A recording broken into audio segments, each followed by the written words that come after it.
Dr. Laurie Gordon-Shaw, who earned her Doctor of Dental Surgery degree from the University of Illinois College of Dentistry, is a respected dental professional and humanitarian leader recognized for her lifelong commitment to compassionate care and community service. For more than 3 decades, she has maintained a private general dentistry practice in the greater Chicago area. Dr. Gordon Shaw made history as the first woman to serve as president of the Illinois alumni chapter of Alpha Omega International Dental Society.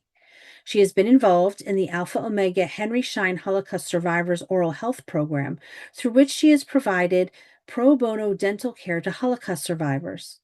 Following October 7, Dr. Gordon Shaw co founded the Renewing Minds Restoring Hope initiative, which supports the emotional and psychological recovery of Israeli dental professionals and students affected by trauma. Dr. Gordon Shaw received the Ben Wilimowski Meritorious Service Award from the Alpha Omega International Dental Society in 2016, the Alpha Omega Foundation Meritorious Award in 2008 for her outstanding philanthropic work, and was honored as a pillar of the community by the American Friends of Tel Aviv University and Alpha Omega in 2012. Dr. Michael Spektor, the son of Holocaust survivors, was born in a displaced persons camp in Germany and immigrated to America in 1950.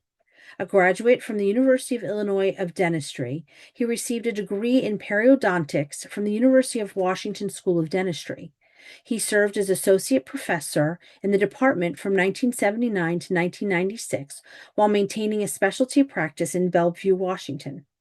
Dr. Spektor served as editor of the Seattle-King County Dental Journal and was chair of Washington State Dent PAC for 10 years. He has served on the boards of the Anti-Defamation League, the Surviving Generations of the Holocaust, and the Jewish Day School of Seattle, among many others.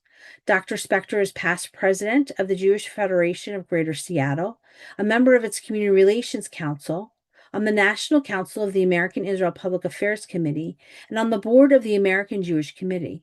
Dr. Spektor was president of the Alpha Omega International Jewish Dental Society and past chair of the Alpha Omega U.S. Foundation. Joining Dr. Gordon Shaw and Dr. Spektor is Moment editor Sarah Breger. Please welcome Dr. Laurie Gordon Shaw, Dr. Michael Spektor, and Sarah Breger. Laurie and Michael, thank you so much for joining us today to talk about such an important topic. Michael, could you tell us a little bit about how and why Alpha Omega was formed?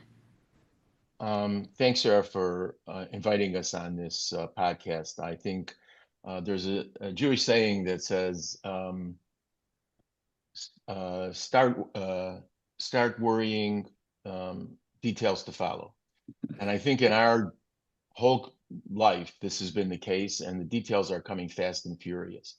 Alpha Omega was formed in 1907, so almost 120 years ago. And it was done at around the same time when other Jewish communal organizations were being founded. It happened after the pogroms in Russia for the second wave of immigration, and this shut down after World War I. But it was also at a time when dentistry was coming out of the, I would say, a more of like a trade and into a science. So it became a part of oral health and dental health and total health. And with that also came the ability to prevent Jews and immigrants from seeking that as a career. It's remarkable how much that happens, but that's what happened in 1907. And they worked for the first, probably till World War II, helping Jews that were in the United States follow their careers. After World War II, the remnants of the Jewish population that was destroyed in Europe, the ones that were able to come to America on a decreased amount of immigration, were then helped by Alpha Omegans to further their career, oral surgeons, general dentists, and they did everything that they could to help them work through. In 1948, after the birth of the State of Israel, Alpha Omega was probably getting to be what it is closely to their biggest sizes. Because what happened was more Jews were going into dentistry. Alpha Omega seemed to be a good place for them to be. Not only did they fight anti-Semitism, but they were championing dental care around the United States, Canada, and soon around the globe. It was clear that I think it started as early as 1953, that they wanted to form a dental school in Israel. And Alpha Omega was instrumental in having that done, and it was done about almost 10 years later in 1964. And then they supported it at a time when it was difficult to support those kinds of programs because there wasn't a lot of money for this.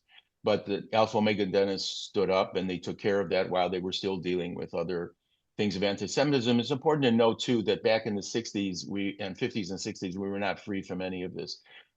There's this image that somehow we were able to escape history.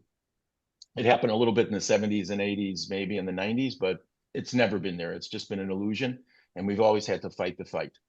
So the foundation was formed as a philanthropic arm of the fraternity, and it was formed in 1969.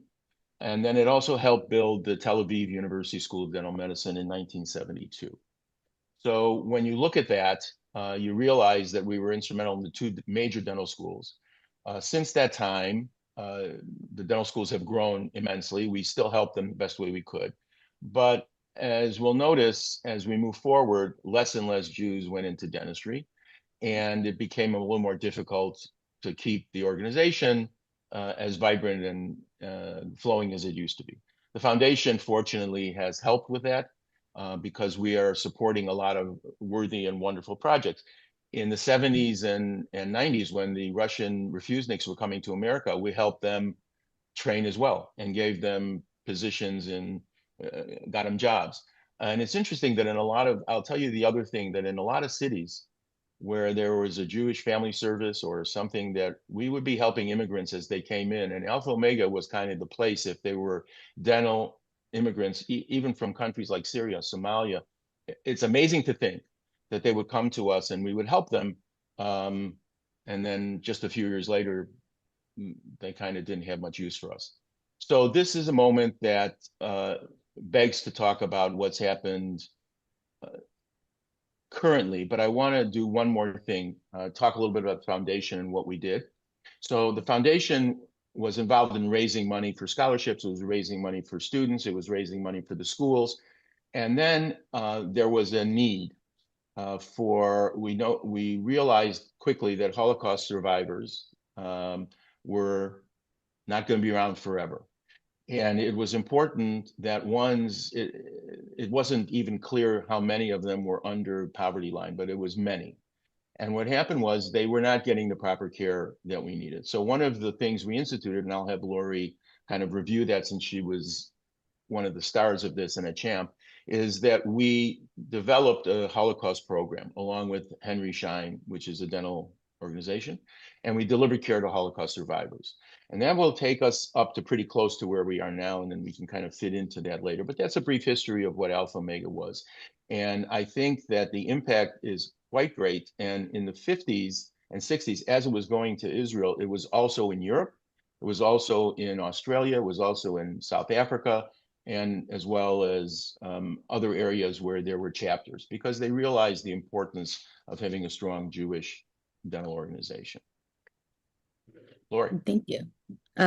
Just one thing. I remember reading reading a few years ago about anti-Semitism in dental schools, and I remember I was so surprised about that. I think Emory in particular had a huge problem.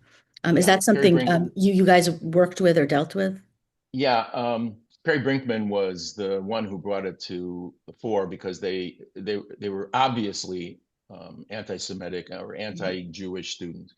And it was pretty clear they apologized many years later. But I have to tell you that any one of us who went to dental school during our time saw it, felt it, knew it.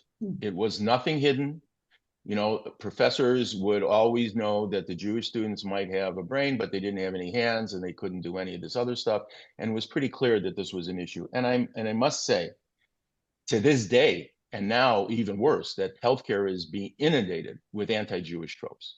What's happening in Canada, what's happening in the United States in dental schools, what's happening in healthcare, it's exploded. And it's very hard for a small organization to fight, which we are doing.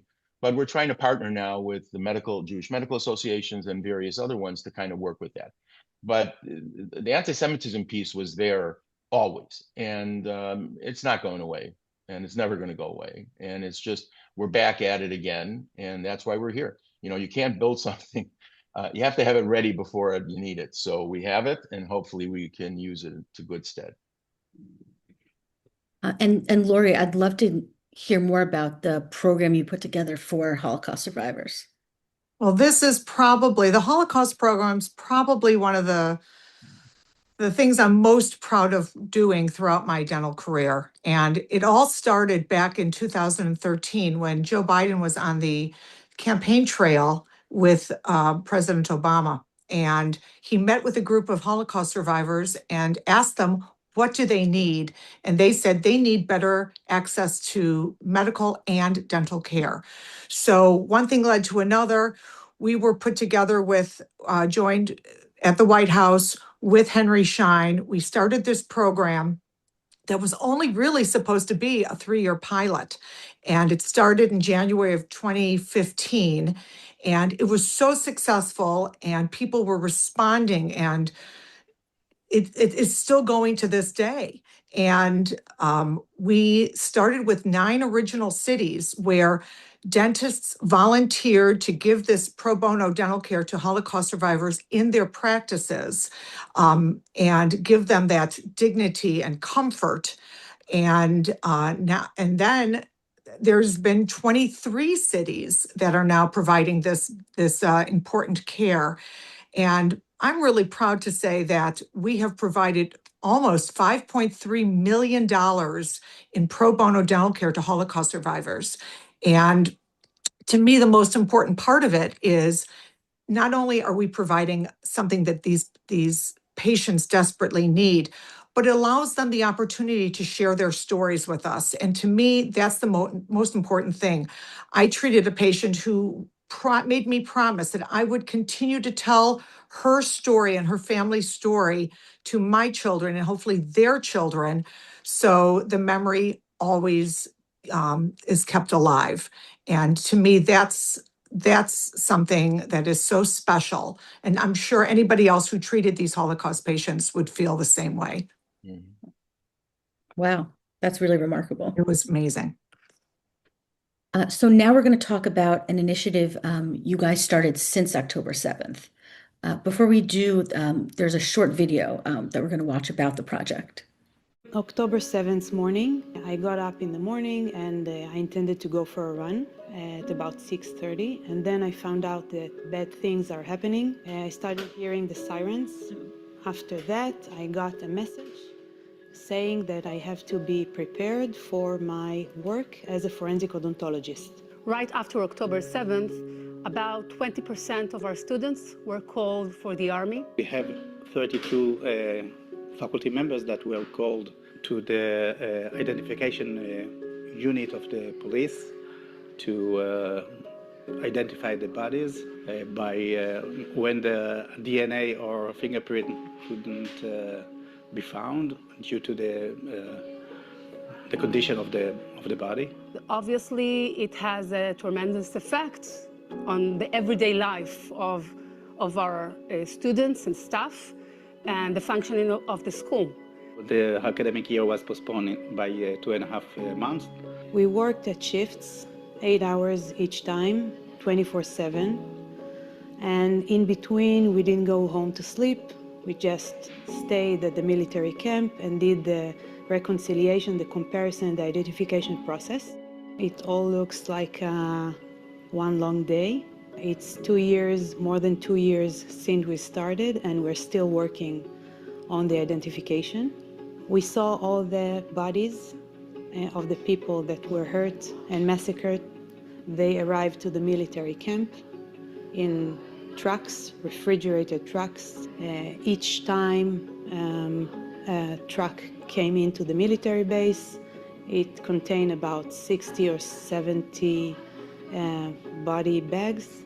I was asked to help in some of the identification process in the Army, and it has an effect. I mean, you go there, you see things, and then you have to go back home and to function as usual. You have to keep some kind of routine. You have to keep on teaching. You have to keep on training. We tend to think of ourselves as being the strongest and the most resilient. However, we're also human beings. And being exposed to so much pain and agony and to so much trauma, those things have a strong impact on the professionals. Nobody can just keep on going without any implications. When you look on the ground, it looks like everything almost is as normal, but we know that it's not the situation. Even though we did a lot, it's not enough. We need to do much more. I remember one of the students telling me, just 5 hours ago, I was still inside Gaza, holding my friend that was severely injured. Now I came here. I don't know why I'm here, but I'm here.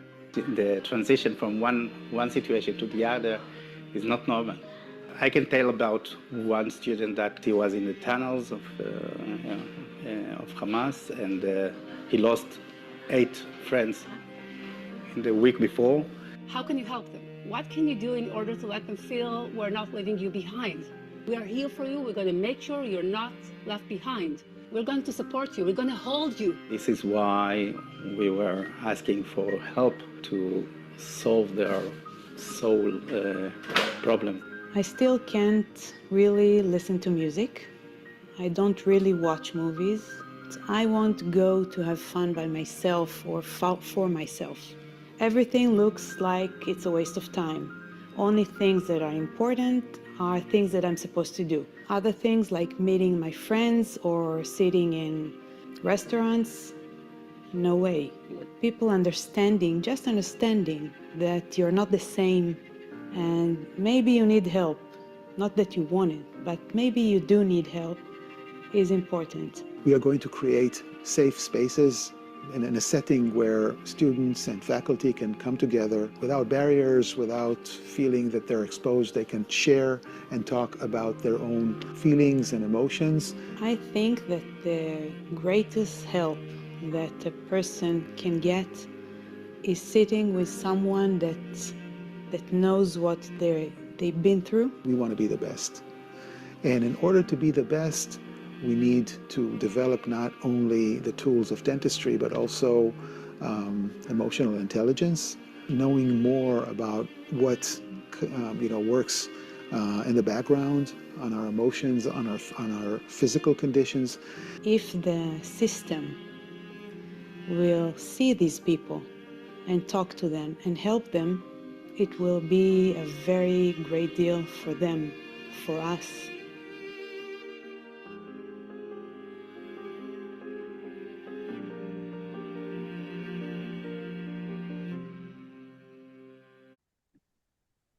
Wow, that's incredibly powerful video. I'm curious what first sparked the idea to create an initiative like this? Well, I would say for me, the first anniversary of October 7th, Alpha Omega had a program online, and we heard from one of our fellow Alpha Omega dentists in Israel talk about the next day. He immediately jumped in the car, went down to one of the kibbutzim to help in any way he could.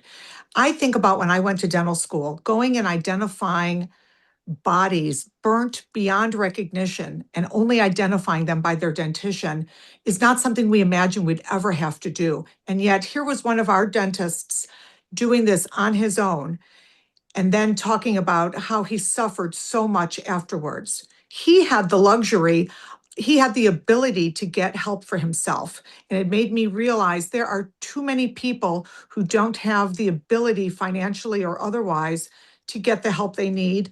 And this is something that Alpha Omega can do for our fellow dentists in Israel. And that was my inspiration right there. So for me, I was serendipitously on a call with the Tel Aviv University School of Dental Medicine. And I was listening in a Zoom call. They were talking, and Rachel Sarah Graffelli, who you heard, was just I don't know if she was just doing the stream of consciousness, but she was explaining what was going on and what was going to happen in the schools. And she said, well, you know, my husband is in the reserves. He's just there, and he's been in Gaza. They called him back again. This was kind of like early into the war, within the first 6 months. And then she said, I have two sons, and they're both in the army. And now I have to go, you know, and I have students coming here. They're going there. They're coming here. They're doing all this stuff. We still have to train people. We have to deliver care. And then she was done. And I thought to myself, here's this person who normally you would be going to talk to your friend and say, you know, I went to the grocery store. I went and I took some clothing in, and I went and had lunch. And here she's telling you a story that's horrific in its own way, in a way that it's pretty clear that she's struggling no matter what they think. And, you know, one of the things that struck me at that time was how strange it was that, you know, especially for dentistry. So you need to know that in Israel, there are many, I would say, I don't know the exact numbers, but both Tel Aviv University and Hebrew University have many Israeli Arab students, and they teach at the university just shoulder to shoulder, arm to arm, no difference in patients who come in, none of that, nothing. And in fact, Alpha Omega was instrumental in doing Walter Cohen School of Center for Dental Excellence in the Middle East, and we did programs with Al Quds University, which is in Ramallah, and we were working with them. And this is an organization that was looking to grab hands, okay? And now they were rewarded by what happened on October 7th, including the fact that most of those people on that border in the kibbutzim were people who would help the Gazans through all kinds of things. They're probably the most liberal and most peace-wanting people in all of the Israeli society that live in the kibbutzim near the Gaza border, and this is what happened. So this isn't just what they saw and what they did.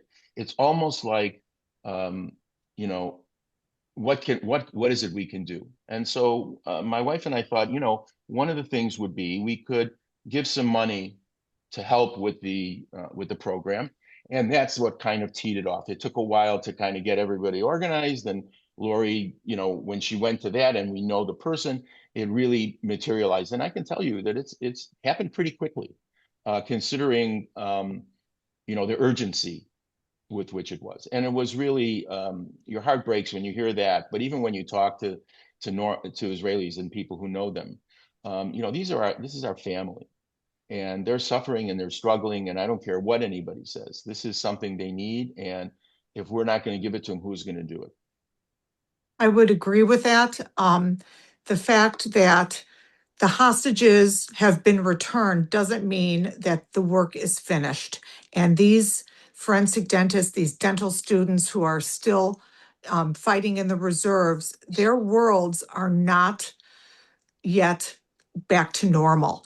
And it's interesting, we heard from an Alpha Omegan yesterday who was talking about what he saw during the Vietnam War, and it still sits with him.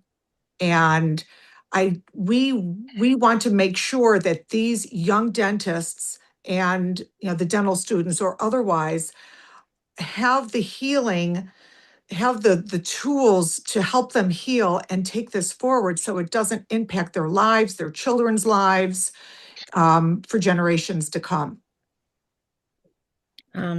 I mean, I have to say, you know, I've read so much about, you know, how much is, you know, Israelis in general are suffering from PTSD. You know, there's therapy shortages. You know, the whole country seems traumatized. But, you know, I have to admit, I never thought about, you know, those who are affected by, you know, identifying the remains. And I was really struck in the video, you know, by the woman talking about, you know, I can't listen to music anymore, or I can't talk to my friends anymore. Were there any stories when you were talking to some of these people that have stayed with you that still stand out? Well, I spoke to Essie just yesterday, and, you know, the story that she shared about literally going to the graveyard where these bodies were buried and digging them up and trying to find the very last hostages is just something that's unimaginable.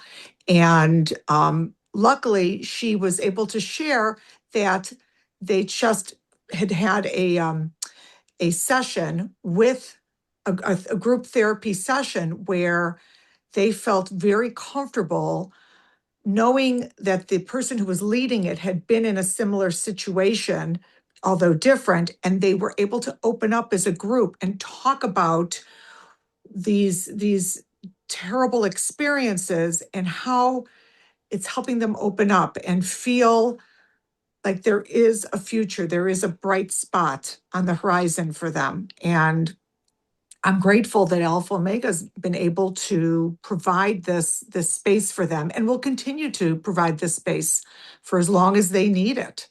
Mhm. I mean, one of the concerns we had is that people would not avail themselves of this opportunity.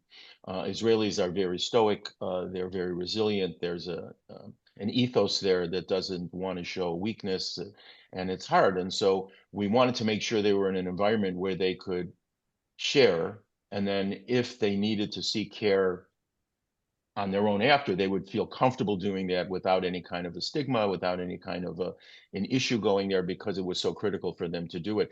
I mean, when you think about the one person that Laurie was talking about, Vladdy, he wrote a book about this. Actually, it's in Hebrew, but he was, he was right there in the beginning, and I think he didn't think it was going to be an issue for him initially, and then it hit him like a ton of bricks when he came home. I would also consider that these are just kids, many of them, and especially the students. They come back and they're in the IDF, and as much as the IDF is loved in Israel, and with the exception of their fans in the diaspora, they're not the narrative has changed so drastically with them. They're picked out wherever they go. They can't travel the way they used to. So here they go, putting their lives on the line, trying to get a career going, trying to help their own people. They're being vilified outside of there, and they're 18, 19, 20 years old, and they're asked to, go on with your life, and you have to do this. And imagine what it does to the care that they're giving to their patients, not just in dentistry, but in medicine as well. I mean, if you have a sick practitioner, you have a sick patient. And I think one of the things is they're trying very hard, and this is going to be a long haul. And by the way, not over at all. I mean, give me another few minutes and we'll find out what's going on over there. It could be they're shut down again and people are back, maybe not in Gaza. Now they're going to go to Lebanon. Who knows what they're going to do? And it's one of those things that the moment was so important for us that this program is one that really will help people, even if they take a break and then they come back. It's, as Laurie said, it's there for them. And let me tell you, when you need it, you need it. As a child as a child of a Holocaust survivor, both my parents were Holocaust survivors. I can tell you about post-traumatic stress, and it's passed down to the next generation. My feelings have changed dramatically over when I was younger to now, and I see moments when this is really difficult. And I was able to seek kind of help with this when I was right out of dental school, before I was going to my practice. It was an issue, and it stays. And there's evidence that it passes down to the next within one generation. And I just don't see how it's going to affect their children, and so they're going to need continued care on this. And I think that until the government is able to kind of draw up the resources to help everybody there, philanthropies are going to have to put their money into this important endeavor. One other thing I would add to what you said, Michael, is there are a lot of Jewish organizations who are helping the Israelis get all sorts of help, mental health or financial help or whatever it may be. But what we have found is the dental community's needs are unique.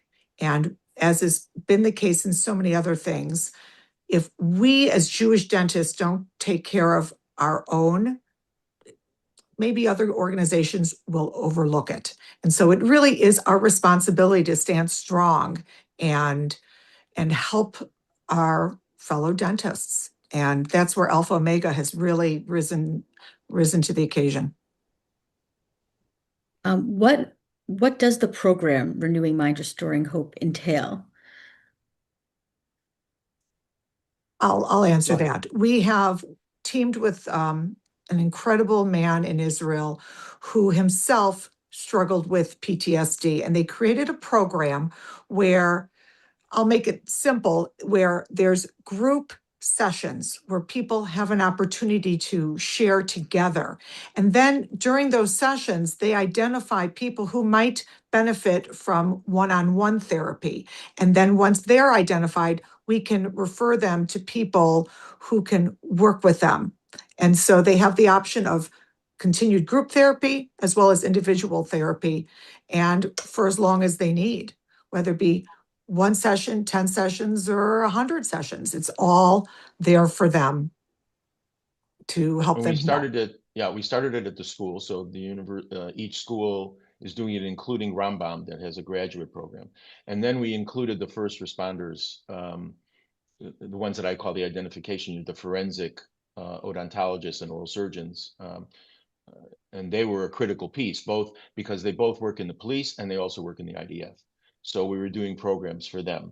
And once it gets around that it's available to them, I have a feeling there's going to be more and more use of it.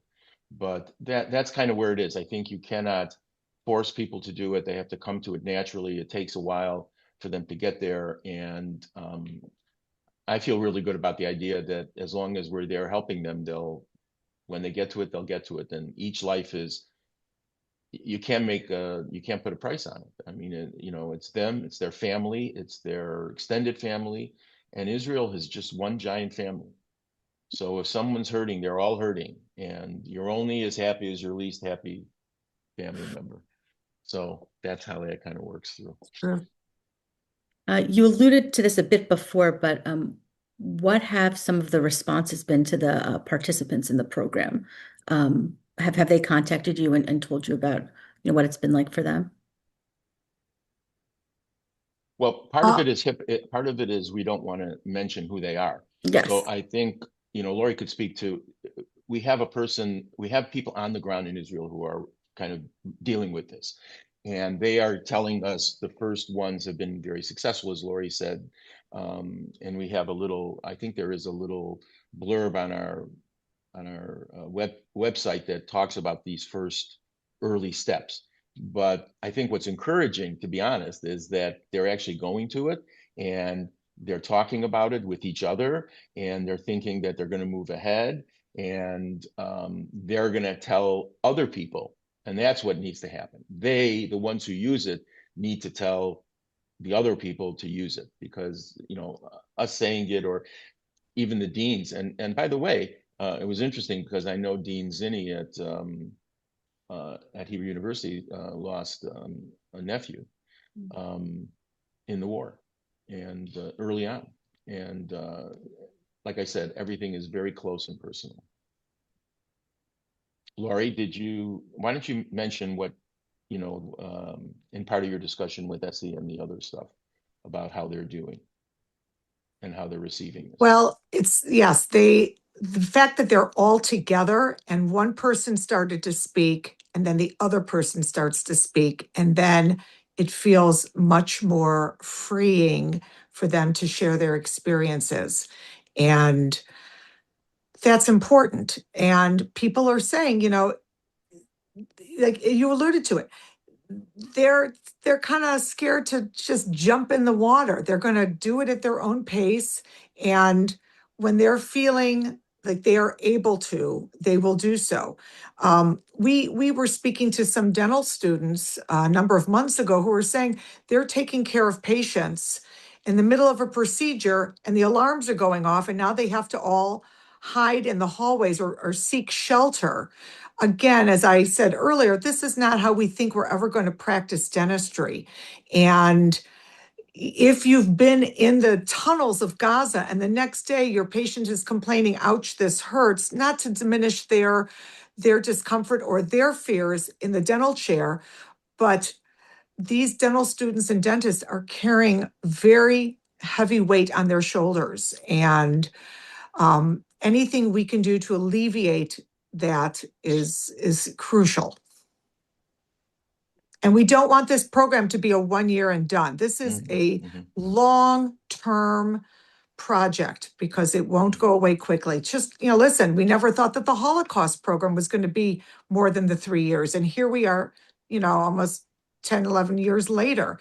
This is going to be something that is going to need not our participation, but the general public help to make sure that this continues for years to come.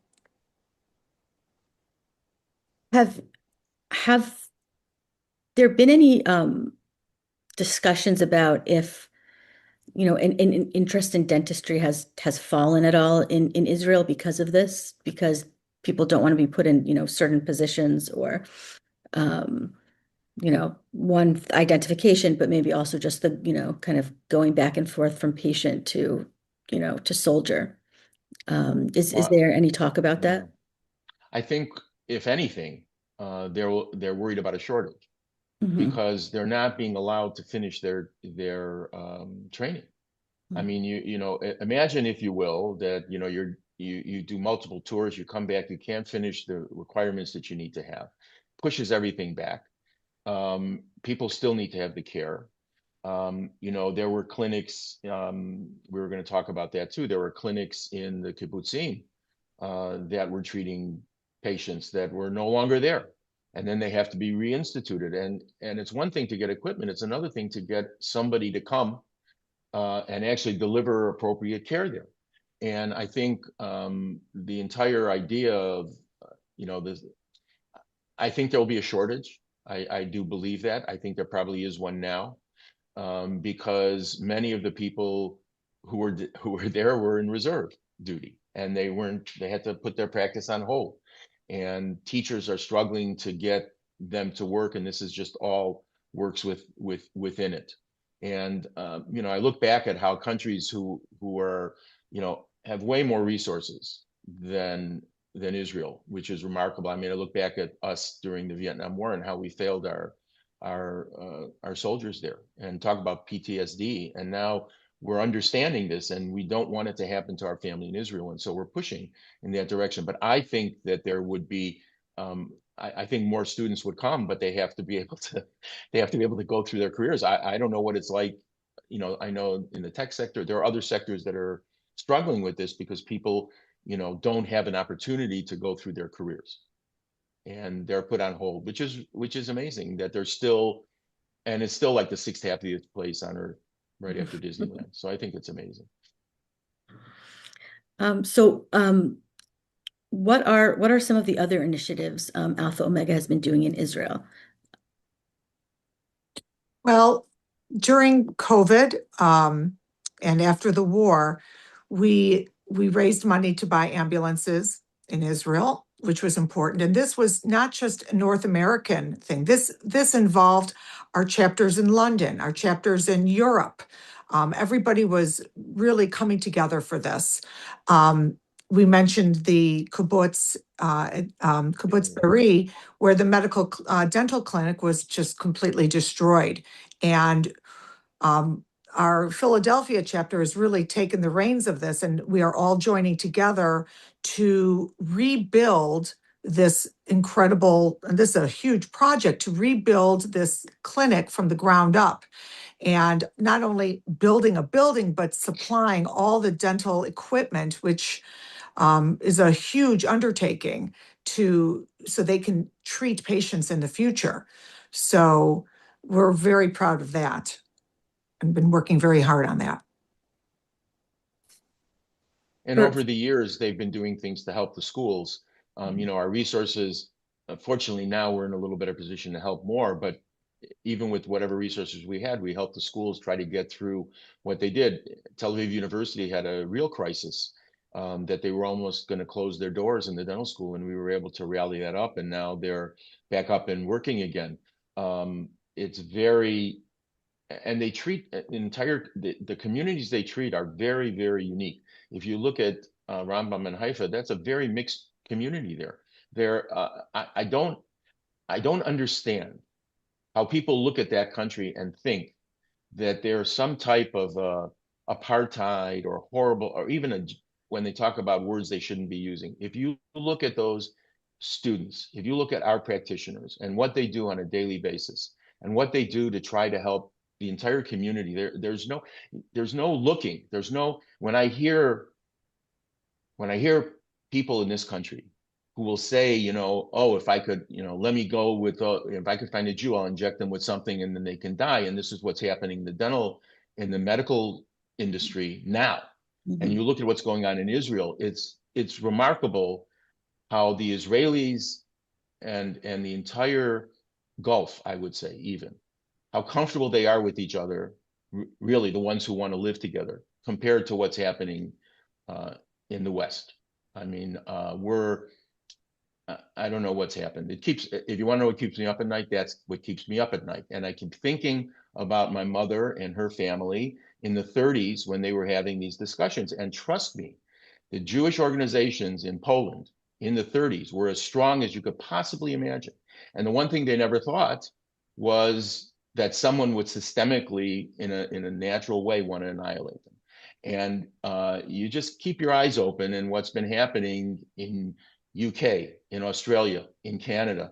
And there are many of our Alpha Omegans who are struggling with this. And we're trying to help as best we can, but you get stretched. So my feeling is, if you help our country, our brothers in the country that is our home, our soul home, that's going to help everyone.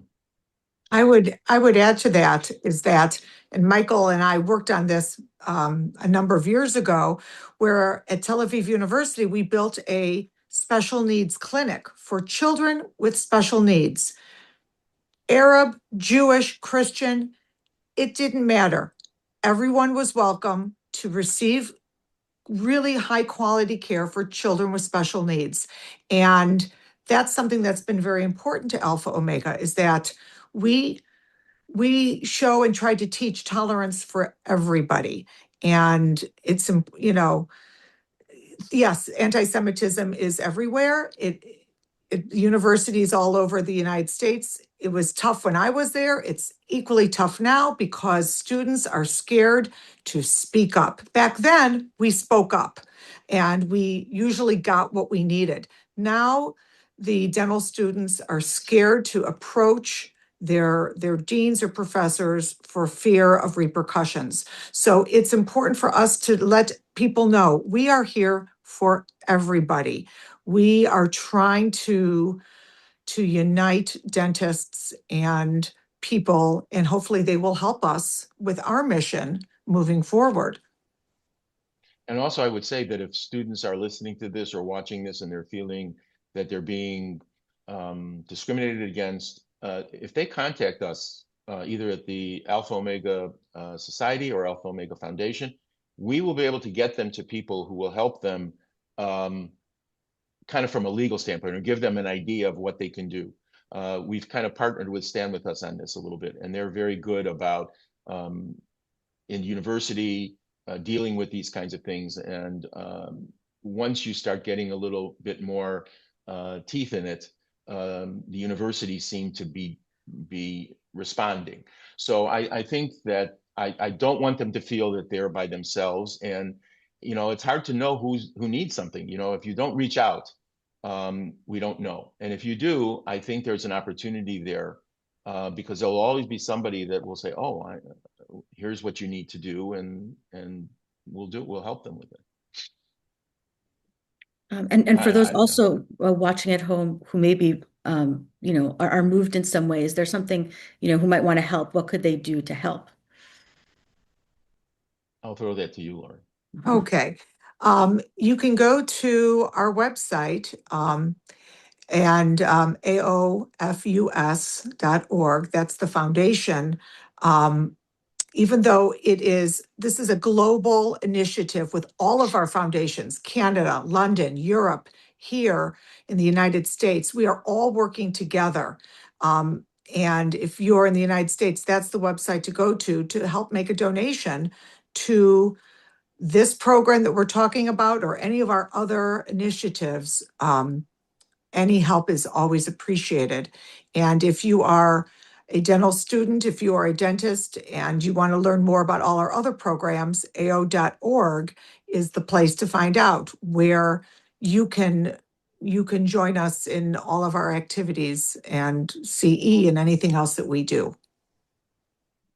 Okay, And great. if you're looking to help, if you're looking to help like this program specifically, I think, unless you're in Israel and, doing that kind of care, really helping financially is the best way to do it, because we discovered early on that it had to be done locally. It has to be done by people who understand each other.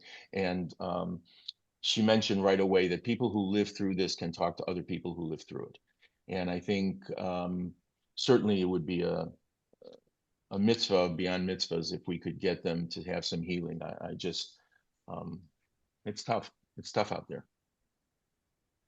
And we're Well, fortunate, Oh, yeah. by the way. Well, thank you both so much for coming and joining us and telling us about this project. I really appreciate it.